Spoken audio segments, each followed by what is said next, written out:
Hey there, Agile Adventurer. Just a quick question.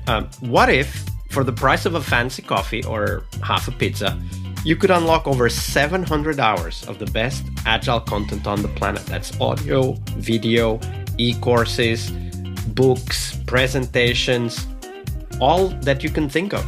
But you can also join live calls with world-class practitioners and hang out in a flame war-free and AI slop-clean Slack with the sharpest minds in the game. Oh, and yes, you get direct access to me, Vasco, your Scrum Master Toolbox podcast. No, this is not a drill. It's the Scrum Master Toolbox membership. And it's your unfair advantage in the Agile world. So if you want to know more, go check out scrummastertoolbox.org/membership. That's scrummastertoolbox.org/membership. And check out all the goodies we have for you. Do it now. But if you're not doing it now, let's listen to the podcast. Hello, everybody. Welcome to one more week of the Scrum Master Toolbox podcast. And this week, joining us from Switzerland is Cristina Cranga. Hey, Cristina, welcome to the show. Hello, Vasco. Such an honor to be here with you and your listeners. Absolutely. Thank you. A pleasure to have you here. So Cristina is a human, and I can vouch for that because I'm looking at her, and we did all the AI tests. No, not really. I'm organic. I can assure you. So yes. She's also an innovation enthusiast with a curious mind, always learning new things. Sometimes a dreamer and a restless soul. Her mission in life is helping people thrive. She has a background in psychology and an experience in supporting the implementation of multiple IT software projects in complex digital ecosystems with different technologies at an international level. How these two worlds can shape a professional? Well, let's discover it. That's a great tease, and also a great follow-up or lead to the question, how did you end up becoming a Scrum Master, from psychology to Scrum Mastering? Yeah, especially Scrum Master within IT software development companies. So IT services, that's a big leap, sort of speaking. So I end up in consultancy business, and the standard role that assigned to you, most of the consultancy company at that time, it was 2018. Usually they assign the role of a product or project manager. So it was the first assignment in PMO, but I noticed that what the most skill required is actually the communication and the interaction with people within teams and stakeholders. So I was like transitioning in the role of a Scrum Master in a very natural way. I realized that I am qualified kind of to apply for a Scrum Master role. Scrum Master experience, it's a facilitated job. So it was natural for me because I had a very strong background in what is called soft skills at the time. Now I think the term, the most preferred term right now, I think it's human skills. Oh yeah, especially with AI, right? Like especially with AI. Exactly right. It's interesting because I interviewed someone for the podcast a while back that was reflecting on the impact of mindfulness in mental health. But he was also asking a very important question, which is, what happens in the world when AI knows your triggers better than you do? And this is something we are still debating, right? And we're still discovering, for that matter, what that would cause. Okay, but that's for another, maybe a bonus episode on the psychology of AI. Today's Monday here on the podcast, Cristina, so we want to explore rather a story of failure, not because we like to dwell on failure, but because failure is very often, when looked at with the proper distance, a master and a teacher. And we need to learn, of course. So tell us that story, Cristina. Walk us through the steps. What was going on? Who you were talking to? What events unfolded? And why would you call that a failure today? Well, failure, I think, should be reframed as term. I would reframe it with lesson learned. It's better. It's psychologically speaking, it's an inviting approach, kind of. But anyways, yeah, you need to call things as they are. So where I sense that I should have done probably better, it's what I call decision hallucinations. And I'm going to involve this because for the listener, it might be as you mentioned a very hyped term, hallucination. But yeah, what is the hallucination actually? It's the perception of something not real or not present. Okay, and I call it the decision hallucination because it reflects one of my experience that I had in the last working experiences that I had. So it's rather connected to the matrix environments that we have nowadays as companies. So usually it comes with a cultural baggage that we have, company culture baggage that we have.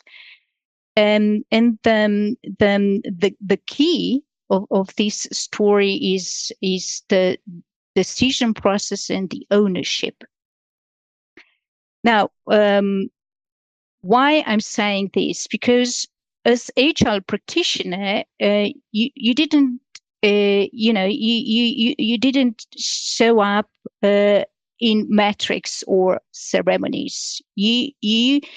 But in the decision process and ownership process. So so what you're saying is that as Agile practitioners, we are not doing our work only in the retrospectives or ceremonies or something like that. We are doing our work also in supporting, facilitating, and sometimes leading the decision processes. That's correct. Yes. So what happened here is that most of the time there were situations that I've heard my colleagues complaining or expressing the pain points actually that they don't have the ownership on that. So most of the lines were like, we can change this because it's already decided. We have the priority. The priority comes from the top level. The scope is fixed. The deadline is necessary to be delivered by the end of X month, and so on. So it's painful to hear in a nutshell that they have to do it. They don't have a choice. They have to do it. So this is most of the lines that are punching me right now, as a recall of what was the experience that now we are talking about. What is called failure. But what is fascinating about this, everyday conversation almost, is the impact of the team behavior. And what you realize that it limits options of the team and choices, as I mentioned. So over time, what I notice is that teams, they stop testing reality. Okay, can you translate that into some practical example? What do you mean when you say teams stop testing reality? So, for example, I encourage them to ask questions. And not just ask questions, ask better questions. And for example, one of the questions is it an assumption-based decision, or is it an explicit and shared choice? For example, these are these are a couple of examples that I have as that I understand as better question, of course. But all in one, Vasco, is the pain point and the root cause might be the conversational level. I call it conversational level because they stop having a conversational layer activated with the stakeholders. Okay, so basically what you're saying is that they are not checking their view of reality against the stakeholders' view of reality through this continuous conversation.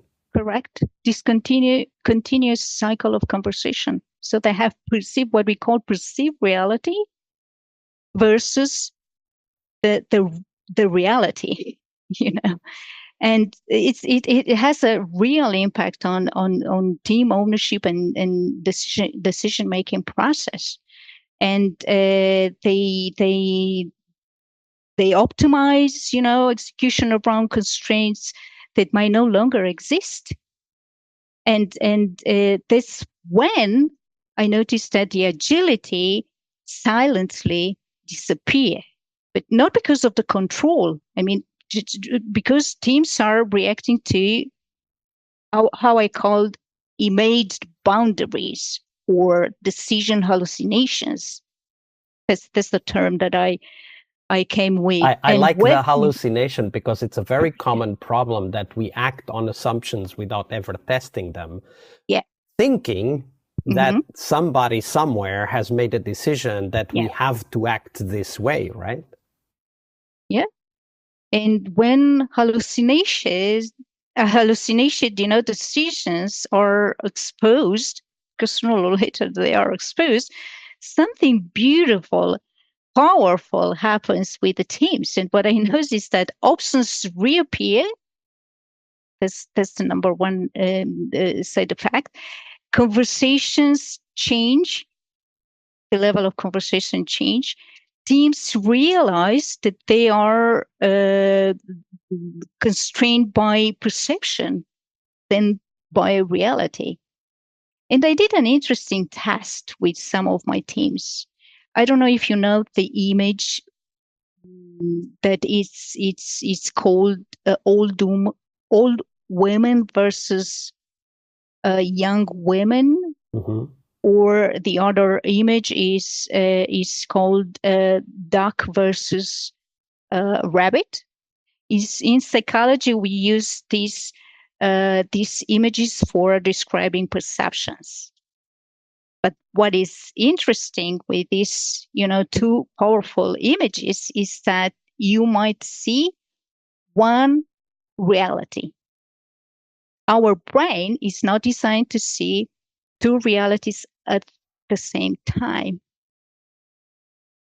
So yeah, it was. That's a wonderful. I think a very visual. Yeah, I'll put the link to the images because they are very telling. It's a very visual and a wonderful way to tell us that our view of reality is always limited by something. We may not even know what is limiting it, but it is limiting it so that we only see one possible reality, even though there might be multiple possible realities happening at the same time. And a simple way to describe this is that the reality of a developer in the team is different than the reality of a tester in the team, which is different from the reality of the Scrum Master, the team lead, the stakeholders, the product owner, etc., etc.